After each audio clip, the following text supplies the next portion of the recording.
মুমিন বাইরানেও শুনি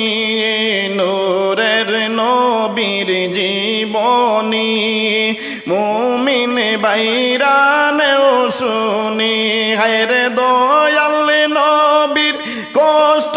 শুনলে দয়াল নবীর কষ্ট শুনলে চোখে এসে যায় পানি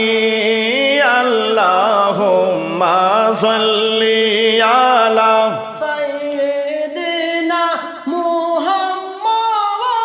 আল্লাহুম্মা সাল্লি আলা সাইয়্যিদিনা